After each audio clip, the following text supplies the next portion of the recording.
Hello and welcome to Time with the President's radio show. Tonight we have a very special guy coming to tell us about his time as Commander-in-Chief.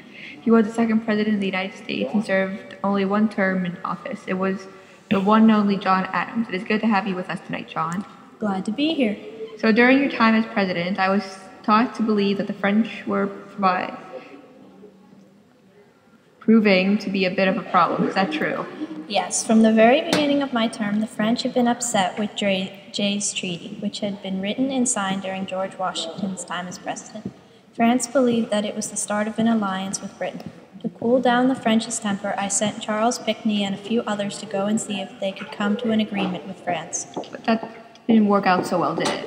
No, it did not. Instead of a peaceful agreement, the XYZ affair happened. Can you tell me more about what happened during the XYZ affair? Certainly. French diplomats known as X, Y, and Z wanted $250,000 for our envoy to be seen with France's Minister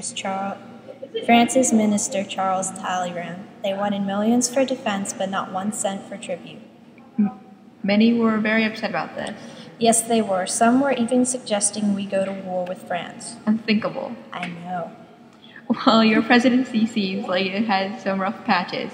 I have heard a lot about the Alien Acts and the Sedition Acts. What exactly happened with those 4 laws? Well, as our country prepared for war with France, I thought it was a good idea for immigrants to become citizens. It would have to take 14 years instead of 5. This was just to make sure they were not dangerous. As for the Sedition Acts, it was very stressful for the government at that period of time, and we did not need everyone bugging us about the job we were doing. But did you realize that when you passed the Sedition Acts, you were violating the First Amendment? I did know that, but as I said before, it was very stressful at the time. Thomas Jefferson, who was your vice president, was very against those laws. He even told the states to ignore them if they wanted to. How did you feel about that? It was upsetting, but I did my best to ignore Thomas and James Madison. Because of these 2 acts, did you think they lost your chance at a second term in office?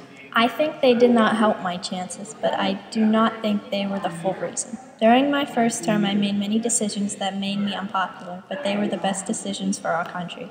One last question. What was it like being the first president to live in the White House?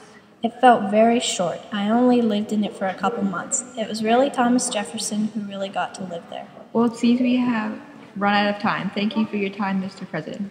It was my pleasure.